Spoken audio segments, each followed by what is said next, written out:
The first time he saw her, she was half buried in prairie dust, slumped against a fence post like some forgotten sack of bones. The sun had baked her skin dry, lips split open like old leather, one leg twisted under her, dead-weighted. A colt's hoof had shattered her knee 2 springs ago. No doctor for 100 miles, no kin to carry her. The leg had healed wrong. Now it dragged behind her like a punishment. Rhett Callahan pulled his gelding to a slow stop and just watched her. She didn't notice him at first. Her eyes were rolled back, fluttering under heatstroke. The wind tugged her hair sideways, pale and tangled like dried river grass. Her hat was gone. Flies crawled in the corners of her mouth. He couldn't even tell if she was breathing. He dismounted. She stirred barely. "You aiming to die right here?" he asked. Her head tilted, trying to locate the voice. One eye opened. It was swollen half shut. "Ain't none of your business," she rasped. He crouched near her, his shadow crossing her face. "Seems like it is now." She spit, there was no moisture in it. "Keep riding, cowboy." Rhett didn't. Instead, he reached into his saddlebag, pulled the canteen free. She tried to lunge for it, but the motion made her groan and collapse, her twisted leg dragging behind her like an animal too tired to rise. He tilted the canteen to her mouth. She choked on the first swallow, then drank like she was falling into water she might never reach the bottom of. "Name?" he asked. She didn't answer. So he looked at her again, this time closer. Underneath the grime and sunburn, she wasn't old, maybe 25, maybe younger. Her shirt was a man's, oversized, patched. Her trousers were torn at the thigh, and she wore no boots, just burlap wrapped around her feet. The skin underneath was cracked, bleeding. "You live nearby." She laughed. It came out dry and bitter. "I used to." "Where?" She gave a vague nod toward the south. "There's nothing left. Fire took the cabin, took the horse too, been walking ever since. What day is it?" "Thursday." She blinked. "I thought it was Sunday." He stood, then whistled. His gelding walked over. He tied the reins around a post and came back. "What's your name?" This time her answer came quiet. "June." "June what?" She looked at him long, then away. "Don't matter."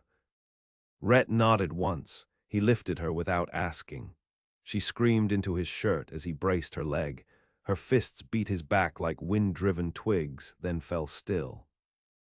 She passed out in his arms. Back at the ranch, Rhett carried her into the tack room, the only clean space he had aside from the house itself, which he hadn't let anyone enter since his wife died 2 years earlier. He laid her on the old cot, covered her with a blanket, and sat nearby with his hat in his hands. He didn't sleep. That night she moaned and thrashed in fever. He soaked rags in cool water, held them to her forehead. She cursed, sobbed, whimpered like a dog struck too many times. Her leg, he could see now, had been broken bad and fused worse. The bone pushed wrong against the skin. There was no way she'd ever walk right again. She woke the next morning and stared at the rafters. "You gonna kill me?" she asked. He shook his head. "Then why'd you bring me back?" "You were dying." "I was meant to." Rhett rubbed his jaw. "I don't think so." She narrowed her eyes. "You rich or just stupid?" He didn't answer that. He brought her food, beans, cornbread, a little jerky, and she stared at it like it might vanish. Then she ate, slow at first, then faster. After, she tried to stand. He moved to stop her, but she slapped his hand. "I ain't your project," she said. "I didn't say you were. I don't need saving. You were starving in the dirt." She didn't reply. That day she asked for a cane. He carved one from a cedar branch. She tried to walk the yard. Every step made her wince. Blood soaked through the burlap around her feet. He offered boots. She said no. He left them near the door anyway. The ranch was lonely. 600 acres of bone-dry land, a barn full of hay, a handful of cattle. Rhett worked alone. His wife, Clara, had died from childbirth gone wrong and the baby with her. He'd buried them both under a cottonwood tree. Since then, he hadn't let anyone close, not the ranch hands who passed through, not the neighbors who brought pie. He didn't speak much, and what he said was usually final. But June didn't care. She cursed the heat, the flies, the ache in her leg. She talked when she wanted, stayed silent when she didn't. She sang sometimes when she thought he wasn't listening, old hymns, slow and mournful, her voice as cracked as the land. By the second week, she was limping to the barn by herself. By the third, she'd wrangled his hens and slapped a coyote with a stick when it got too close. "You ought to rest," Rhett said once. "You planning my funeral already," she replied. She never said where she came from. He figured something bad had driven her into the wild like that. Fire didn't explain the fear in her eyes when a wagon rolled down the road, or how she flinched at the sight of strange men. But he didn't press. One night a storm rolled in. June couldn't sleep. Her leg throbbed in the cold. She sat by the fire, curled around herself, and Rhett watched her from across the room. "You miss anyone?" he asked. She didn't answer for a long time. Then my sister, she was younger, kept a knife under her pillow. "She gone. I don't know."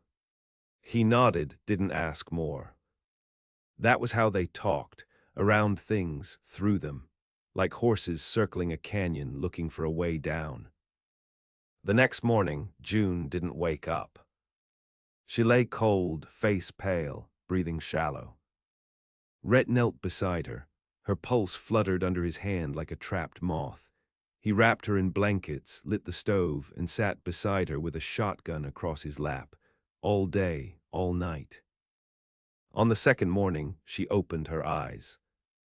"You stayed," she said. "I wasn't going anywhere." She looked at the shotgun.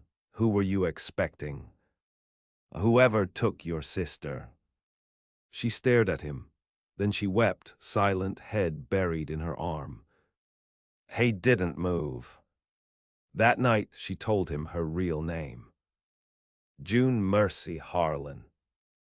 Daughter of an outlaw, sister to a girl who shot their stepfather in the throat. She told him about the fire, set on purpose to cover tracks, about the man who'd done it, a cattle baron who bought land with blood, how he sent his men to silence the Harlans for what they'd seen, how June had crawled into the hills and never stopped running. She told him she'd sworn to kill him one day, but her body had failed her, and she'd given up. I was ready to die. "You're not dead yet." "No," she said, "thanks to you." He didn't answer, just looked at her leg. "I can't fix that," he said. "I know. But I can help you walk again." She looked at him like she didn't believe it, like she didn't believe anything good anymore. Then she nodded. And for the first time, June smiled. A broken, wary smile. But a smile all the same. By late summer, June could mount a horse. Not without pain, not without swearing under her breath as her crippled leg caught the stirrup wrong. But she did it anyway, biting down on the handle of her cane while Rhett adjusted the saddle and cinched the straps. The first ride was only 100 yards, but it changed everything. "I remember this," she said, breath ragged. Wind in the teeth, sky above the reins. Rhett watched from the fence line, arms folded. "How's it feel?" "Like thieving time from the devil." She rode every morning after that, just short loops at first, around the pasture, out to the old windmill, back again. Her seat was crooked, her right boot dragged, but she stayed upright. One morning, she didn't come back. Rhett found her near the far ridge, her mare chewing grass while June sat staring east. The land dropped away there into dry ravines and pale red rock, a place travelers avoided. Outlaws once called it Snakeback Hollow. Now it was scrubland and silence. "Why here?" he asked. She nodded toward a ridge. "He camps there sometimes, the man who burned us out." Rhett looked hard in that direction. "You've seen him." "Not since the fire, but I know how men like him think. He'll be back. They always circle round." Rhett didn't speak, just sat with her in the sun, the silence between them like cloth pulled tight. That night, she spread out a map on the table. "I marked where he runs cattle, where he trades. This whole stretch," her finger dragged along the river bend, "belongs to him now." "Name?" "Clayton Roach." Rhett knew the name. Everybody did. The Roach family ran stock from Texas up into Montana. Rumors said Clayton carved ears off thieves, lit houses when landowners refused to sell. He'd married into money and murdered into more. "You want to go after him?" Rhett asked. "I need to," June said, "but I won't ask you to come." "You didn't." Rhett poured whiskey into 2 tin cups. They drank in silence. The next day, he brought her a rifle. Long-barreled, polished wood, fitted with a leather strap to help her brace it. She tested the weight, checked the sights, worked the bolt like a gunsmith's daughter. "Where'd you get this?" she asked. "Belonged to my father. He taught me to shoot rabbits before I could read." She looked up at him. "Mine taught me how to lie with a straight face, said it was more useful." That night they packed. No goodbyes, no explanations. Just saddlebags full of ammo, a canteen each, and the silence of 2 people who'd already lost enough. They rode for days. The land dried around them, towns grew scarcer. Signs of Roach's reach crept up burnt-out homesteads, fences cut and cattle scattered, names whispered in fear at dusty saloons. Rhett did most of the talking when they stopped. June kept to shadows, eyes hard and searching. On the 6th day, they reached a place called Blacktail. Once a mining town, now half dead. 1 saloon, 2 horses outside, no law. They tied up and stepped inside. June leaned on her cane. Rhett walked ahead. The saloon was quiet, a card game, a drunk at the bar. And in the corner, a man with a silver buckle and a black coat trimmed in snake hide. Clayton Roach. He didn't recognize June. She looked different now, stronger, standing even with the limp, rifle slung across her back, eyes like ice. Roach was telling a story about a girl who'd begged for her life. His men laughed. He didn't. Rhett glanced at June. She nodded. He stepped aside. She limped forward. Clayton looked up, annoyed, until her voice hit him like a nail through the ribs. "Still light fires, Roach." His smile died slow. "You're mistaken, miss," he said. "No, I remember your boots, dust red, same as the day you burned my sister alive." The bar fell silent. Clayton stood. "You got something to say, you best say it outside." June nodded, gladly. She turned and walked out. He followed. Rhett stayed behind, hand resting on his holster. Outside, wind rolled tumbleweed across the dirt. June stood in the street, rifle raised, braced against her shoulder. She didn't tremble. Clayton stepped out, hand on his hip. "You ain't walking out of here, girl." June didn't answer. He drew first. She shot him through the thigh. He collapsed, screaming, fumbling for his gun. She shot again, this time into the wrist. "You think I came to kill you," she said, walking toward him, step by limping step. "You're wrong, that's mercy. I came to mark you." He bled into the dirt, face twisted in rage. "I want them to know," she said, "what it costs to chase a girl into fire, what it costs to hunt the broken." She raised her boot, brought it down on his hand. He shrieked. Then she turned, walked back toward Rhett, and mounted up without a word. They rode until the town was gone behind them. That night they camped by a creek. The moon hung low. Rhett stoked the fire. June sat across from him, silent. "You didn't kill him," he said. "I wanted to. Why didn't you?" She shrugged. "Killing him ends it for me, but leaving him ends it for him. He'll crawl now, he'll be seen, laughed at. And when they see what a girl did to him, they'll think twice." Rhett stared into the flames. "You're not who I found at that fence post," he said. June looked at her leg, her hands, the scars blooming across her arms like bitter flowers. "No," she said.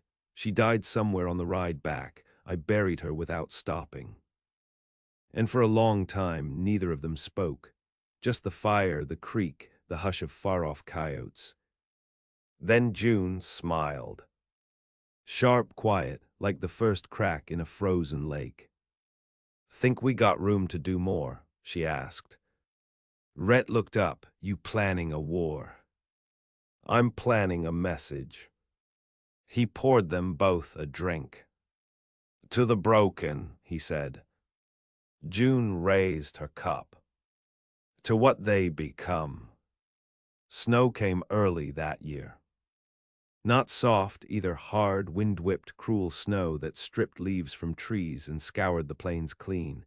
It fell sideways, stabbed through wool and canvas, forced cattle down into creeks and made weak horses lame. Townsfolk shuttered windows, strays died in the ditches, but Rhett and June rode on. They left Blacktail without a trail. No bounty on their heads. Clayton Roach wasn't dead, only broken, and that made it worse. He was a man who couldn't stand to be shamed. Word was already spreading. The girl he thought he'd burned into dust had returned on horseback, limping and laughing, leaving him bleeding in the dirt with his hand crushed and pride gutted. Roach wouldn't come straight for them. He'd use others. Men paid in coin and whiskey, men with no last names, and June knew it. They headed east first, then north, then doubled back toward the canyon lands. Rhett didn't ask where they were going anymore. He just rode beside her, watching the horizon, listening to the crows. June had begun to hum again, old songs different from before, not hymns, things rougher, darker, older than her voice had any right to know. She kept the rifle close and the cane tied to her saddle. By the time they reached Widow's Notch, she had a list. 7 names. Men who rode with Roach the night of the fire. Some of them had held torches. One had cut her sister's braid off as a trophy. One had laughed while her leg burned. One had whispered prayers to her like a priest as he pressed her face into the dirt. They scattered after, she told Rhett. Started families, took jobs, built churches, like none of it happened. Rhett stirred the fire. "You want to kill them all." June didn't answer right away. She stared out at the white plain, flakes catching in her lashes. "I want them seen like they saw me, helpless, afraid, but no one came for me. I'm coming for them." First was Henry Griggs. He was a town sheriff now, if you believed the tin badge he wore crooked on his chest. June found him sitting in a jailhouse built from riverstone, drinking from a flask with a star-shaped scar just under his left ear. She stepped through the door with Rhett at her back. Griggs blinked. "You lost." June didn't smile. She limped up to the desk, lifted the rifle, and laid it across the wood. "Sit down, Henry." He squinted. "Do I know you?" "You lit the back wall." "What?" "Of the Harlan place. You torched it while I screamed for my sister inside." His face paled. I don't know what you're talking about." June drew a small sack from her coat, dropped it on the table. A braid, blackened at the end, tied with red thread, still stained with ash. Griggs backed up against the wall. I got a family now, he whispered. So did I. Rhett closed the door. Griggs was still breathing when they left him. Tied to the hitch post with a rope across his chest, the braid nailed above his head like a sign. June didn't speak for 3 days. Next came the preacher. Rev Malden rode circuits between the mining camps, baptizing men with rusted water and collecting tithes in a box too heavy for a traveling priest. He'd written a book once about sin and atonement. It sat on June's saddle now, pages bent where she'd marked the parts he'd stolen from real sermons. They found him outside of a tent city near Ember Creek. He was drunk, of course, slurring gospel, sweat beading on his brow. "You said God forgave you," June said as he staggered to the riverbank. He turned, the color drained from him. I buried her," he said, suddenly lucid. "I said prayers over her body. You didn't even cover her face." She shot him in the foot. Not to kill, to cripple. He screamed until the miners dragged him off. That night June sat by the fire sharpening a knife. Rhett watched her, eyes quiet. "You could have finished him," he said. "I want them to remember, fear dies with death, but shame lives longer." She cut a notch into the butt of her rifle. 2 small marks, no more than scratches. But it wasn't always that easy. At Thorn Hollow, a trap waited. Word had traveled faster than they expected. Someone had seen the preacher, broken and weeping in the dust. Someone else saw Griggs crawling into his house, dragging his bloodied hands across his wife's skirt. So the third man, Boyd Mercer, laid bait. They came in at dusk, expecting a bunkhouse and a few cattle. What they found was a sniper on the ridge and 2 men waiting behind hay bales with revolvers drawn. The first bullet took Rhett's hat clean off. The second grazed his shoulder. June rolled into a ditch, rifle pressed against her chest, dirt in her mouth, blood buzzing in her ears. "You think I forgot your face, girl?" Boyd shouted. She didn't answer. The sniper moved position. She counted seconds, held her breath, then fired once, up toward the ridge. A man cried out and tumbled. Loose gravel slid behind him. June ran. Straight through the hail of gunfire, straight at Boyd. Her leg screamed, her lungs tore open. She fired once, twice. The second shot hit. Boyd went down. Rhett finished the last man with a clean knife to the gut. After, June stood over Boyd as he bled into the grass. He begged, not for forgiveness, but for mercy. She gave him water, that was all. "Let them bury you with clean lips," she said. "I'm not you."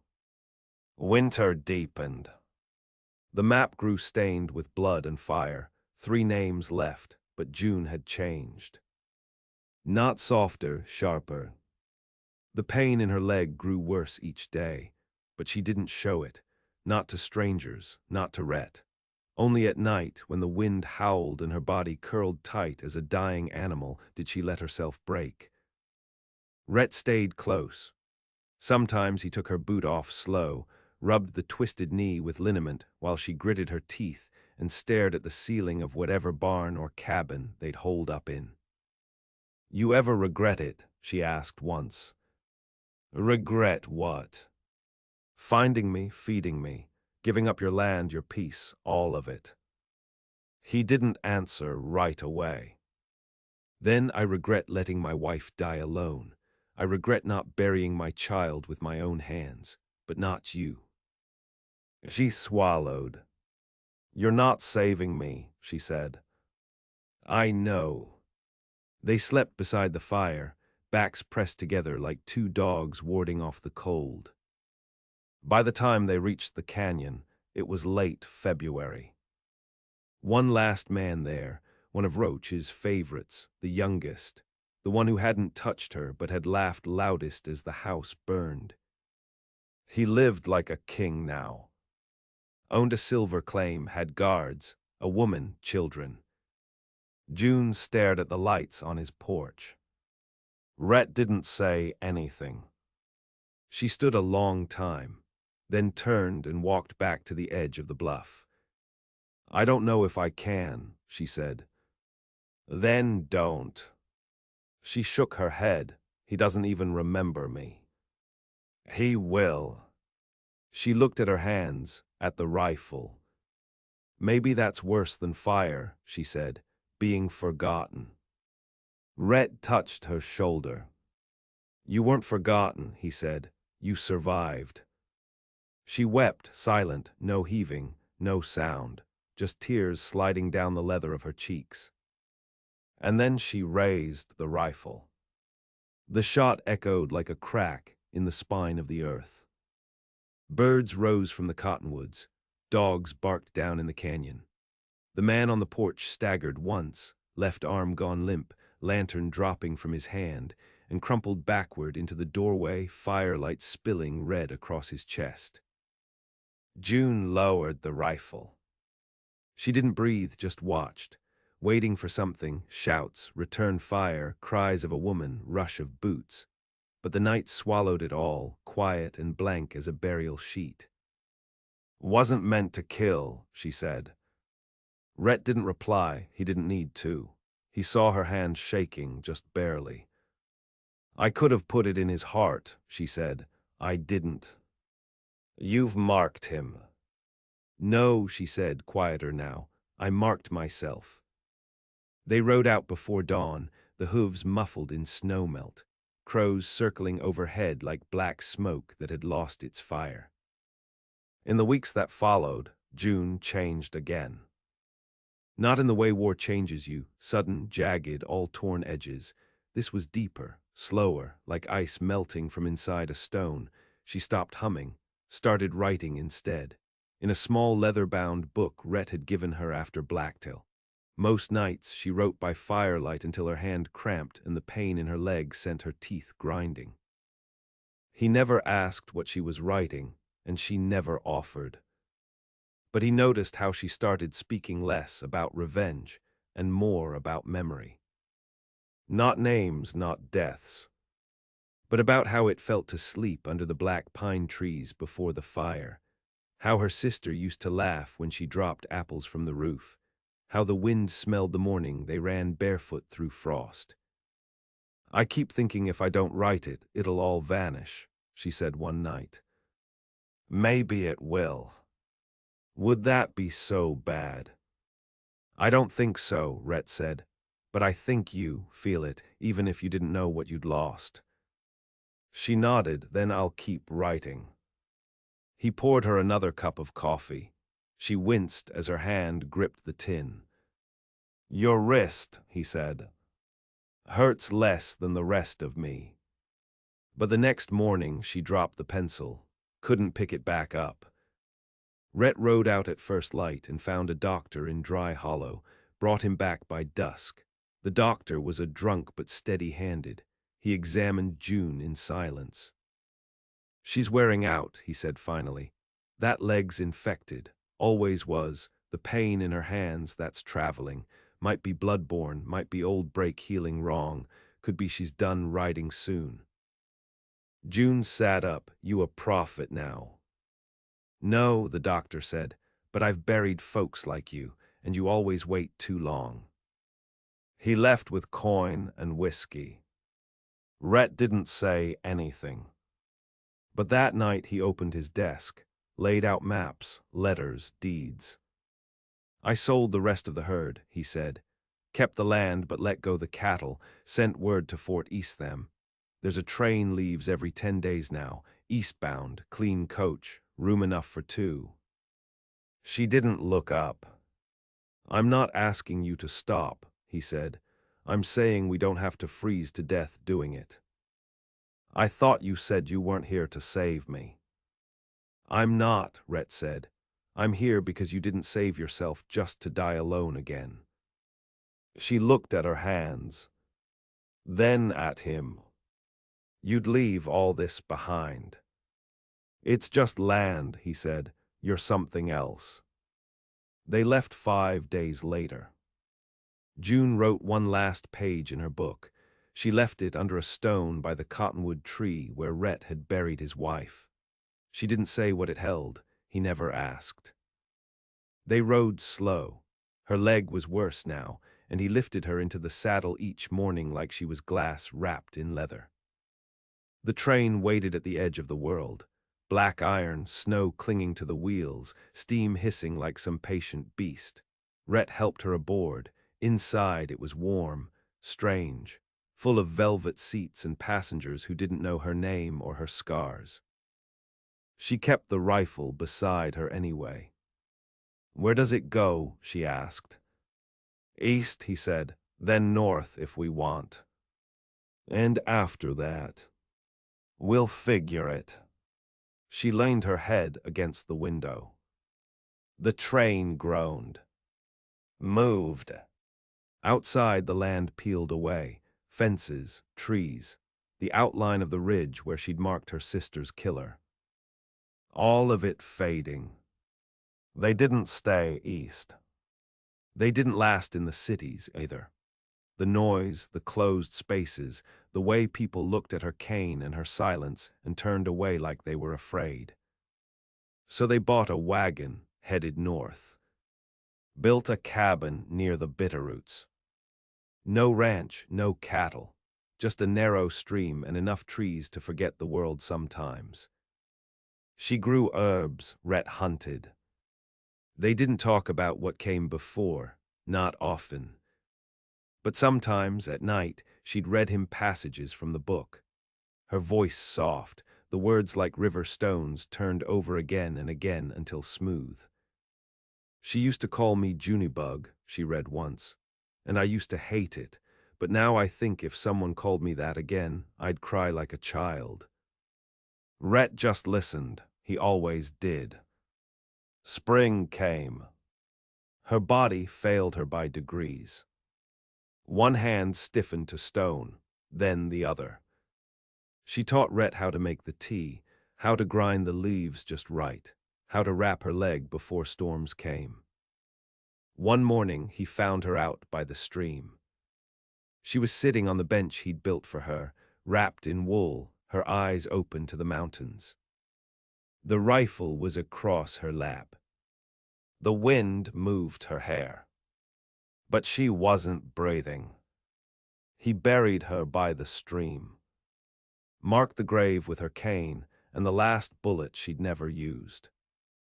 And when he came back to the cabin, he found the book waiting on the table. The last page written in a slow, jagged scrawl. "He gave everything so I could live long enough to remember who I was. I never told him, but he saved me the moment he asked for my name and waited for an answer." The spring after June's death, Rhett didn't speak for 34 days. Not to himself, not to the wind, not to the birds that nested beneath the cabin's eaves. He chopped wood until his hands bled, then fed the stove with a fury that made the pine logs hiss like snakes. He cooked what he killed, salted meat for no one but himself, and paced the rooms of the cabin like a man chasing shadows that refused to stand still. The book sat on the shelf. He didn't touch it.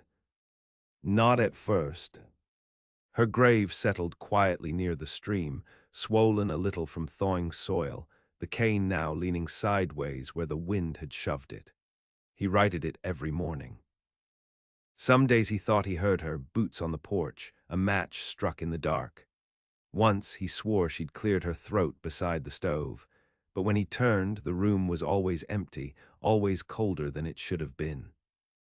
He didn't cry. Didn't allow it. Grief had taken enough from him already. He wasn't going to feed it with tears. Instead, he made her a place. He built a bench facing the water, carved her initials into it, JMH, 3 letters, shallow and strong. He cleaned her rifle, oiled the stock, and set it above the mantel beside his father's, hung her burlap boots beneath it. It wasn't a shrine, it was a record. Proof she'd walked through the fire and left tracks deep enough to be seen from miles away. The next fall, a boy arrived. No older than 12, thin, wiry, eyes too big for his face. Rode a pony that looked half-starved, said his name was Eli, said he'd come looking for June. She saved my ma, he said. Long time back, told her to run when the men came, gave her a blade and a name to use if she got caught. Rhett studied the boy. He moved like a colt born in frost, one foot turned inward. Bad ankle, probably old. She said if I ever got big enough, Eli added, I ought to find her and say thanks. She's gone, Rhett said. The boy didn't flinch, just nodded like he'd already known. I figured, but I thought maybe I could stay. Rhett looked out at the trees, at the smoke from the fire, at the rifle above the hearth. Can you work? Harder than I look. Then you can stay. By the first snow, Eli had turned the cabin into something else. He built a second chicken coop, dug out a path to the spring, found one of June's old knives under the floorboards and kept it tucked in his belt like a promise. At night, he asked about her. What was she like? Rhett didn't answer at first. Then, she had more bones in her heart than most men have in their whole body. Did she ever smile? Once or twice?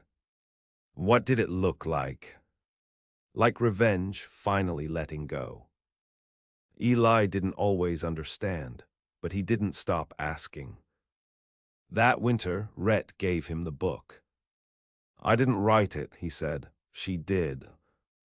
The boy read it by firelight, lips moving slowly. Some nights he cried and didn't wipe his face. Others, he just stared at the page long after the words had ended. She wasn't scared, he said once. No, Rhett agreed, but she'd earned the right to be. Years passed. Not quickly, not cleanly.